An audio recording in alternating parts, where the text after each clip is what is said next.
When we meditate, we beam and echo to our environment our exact blueprint in the moment. What you are is what you create and bring forth.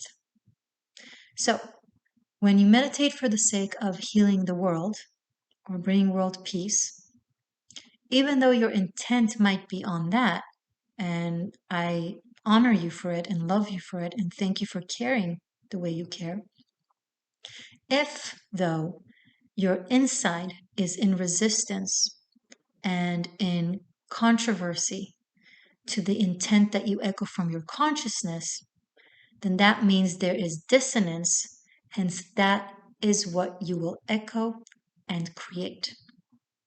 And when I say the inside in dissonance to the conscious, I don't mean that you're faking it or that you're pretending, that you're feeling one thing surface level and saying another.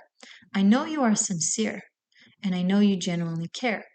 However, what I'm referring to is your subconscious, your deep state of unconscious that is very, very different and contradictory to what it is we tell ourselves and what it is we maybe think surface level.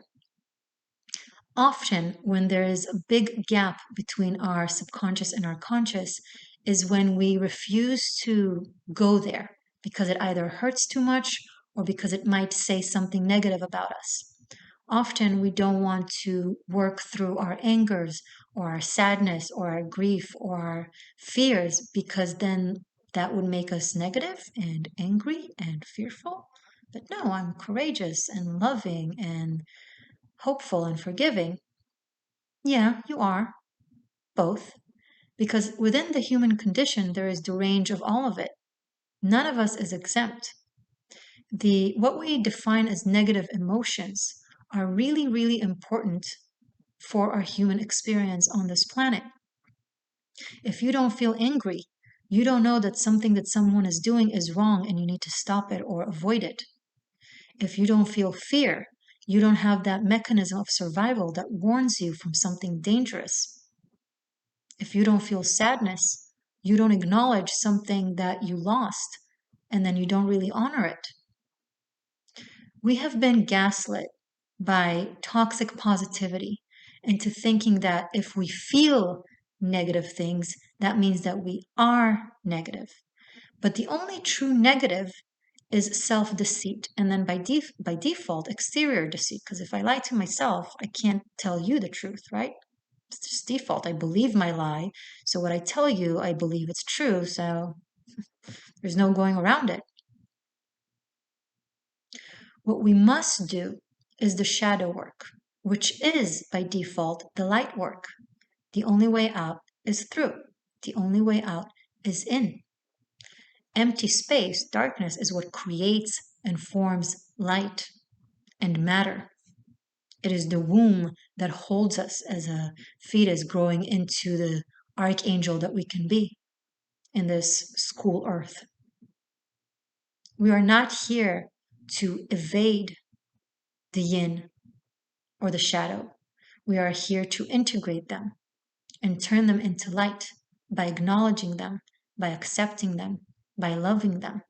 And by default, that fear becomes courage, not because you ignore it, but because you hear it, you honor it. And that applies to every other emotion. You can transmute jealousy to being ambitious. You can transmute fear to knowing what to avoid and being able to generate courage in the face of what you admit scares you. There is no courage without fear. And from feeling sadness, you can generate true joy because that way you release it. Tears technically exist biologically so that we could release outside feelings of anxiety and pain and sadness. Our mechanism is built to acknowledge and release. And that applies to your psyche.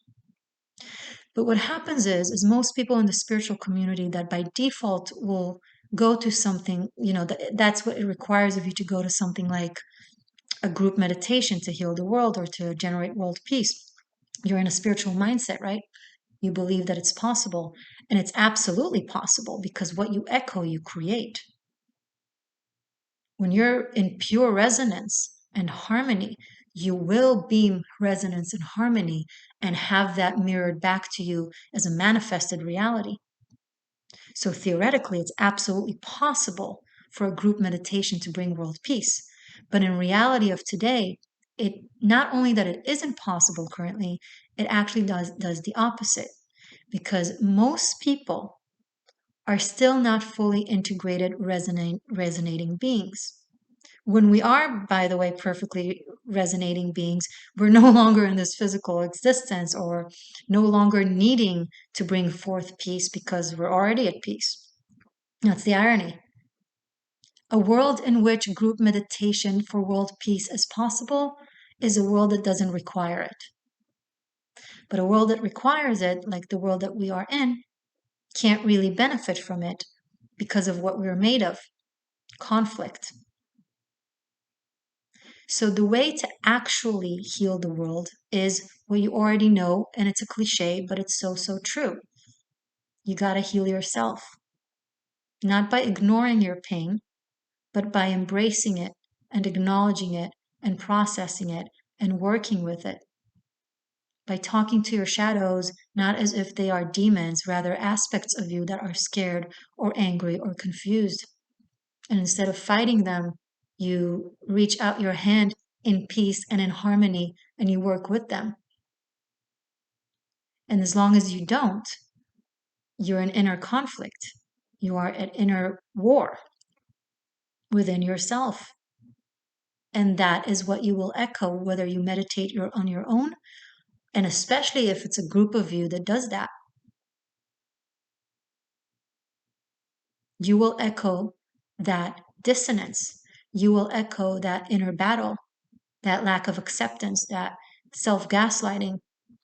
Anyone who tells themselves that they're fine when they're not fine for the sake of alleged positivity, what they do is they echo gaslighting into the world and create more relationship in which we gaslight each other. You tell yourself that you're fine when you're not. You're going to manifest people telling others that they're fine when they're not and not acknowledging them. If you want to create acceptance, start with accepting yourself. So there's that sweet story of the boy who knocked on his dad's office and wanted to play, but the father was too busy. So, in order to keep his son busy, he tore up a paper from a newspaper with the face that shows the entire planet, that shows the Earth.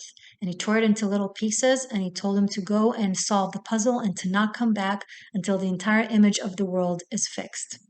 And he thought it will take his child a very long time. But what do you know, after less than 10 minutes, the boy comes running back with a perfect image of the world. And the dad asked him, "How did you fix the world so fast?" And the kid said, "Well, I didn't know how to fix the world, but the other side of the paper had the face of a man. And I knew how to fix the face of just one man. So he fixed that. And by fixing one man, he fixed the world." So if you want to heal the world, don't do the group meditations, not because it's not beautiful and well intended and can theoretically exist in the quantum field, but because it's not tangible right now the way we are, the way you are. There are individuals out there, of course, that are in alignment, that do the shadow work, that do the integration work. And those individuals I do encourage to get together and do these sort of meditations, but you got to be honest with yourself. Are you truly there? Because if not, not only that you will not help heal the world, you will help create more dissonance and conflict and resistance and rejection. When you reject yourself, that's what you create. The sooner you love yourself, the sooner you will create others loving others. Please understand that. And loving the whole of self, not just the parts that you consider to be light and good and sweet. Embrace your inner beast. It was just exiled because of people's fears and ignorance, and then they vilified it. But you're beautiful, beast or angel. fallen angels are still angels. That will heal the world. Otherwise, avoid attending group meditations, avoid planning group meditations. I know it makes you look great, I know it makes you feel great, but it doesn't do great. It often does the opposite. And once again, to reiterate, I know you intend well, but now that you know better, please don't create more conflict in the world. No, you don't echo or think conflict when you're in those meditations. You think all the happy thoughts. But it doesn't matter that what exists inside your system is not in resonance with those words.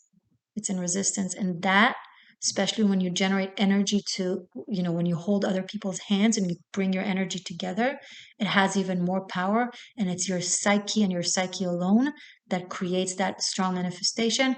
And when you really, really put strong conscious words and affirmations that are positive, what it creates is a clash of two resisting realities. And then it manifests weird, complex things that are seemingly good but not really good, and it's kind of confusing. It comes forth as someone that seeks peace, but then you find out that they that backhanded or under the rug they've been doing some really shady stuff. Like, that's the reality you'll manifest. Try to avoid that. I go into greater length and depths about this topic of manifestation and how you truly manifest and how you truly go through the process to get to that alignment on my 13th element video, True Secrets of Manifestation. True Secrets of Manifestation. Also, there is another 13th element, how to transmutation, integration, alchemy of spirit. Also very important. And there's also the truth about high vibes. I will put all of them here on the screen. Thank you for joining me. My name is Morgane. If you're new, be sure to subscribe and press the like button so this knowledge echo in the realm of YouTube and the world and help reach others before they go on a group meditation for world healing and peace and do the actual opposite. And I know it's not popular to say what I'm saying, but that's just the truth of how energy works. And it's no one's fault for not knowing. You meant well, but now you know, so you don't have an excuse. Go work on yourself, and then the world will heal itself. I love you.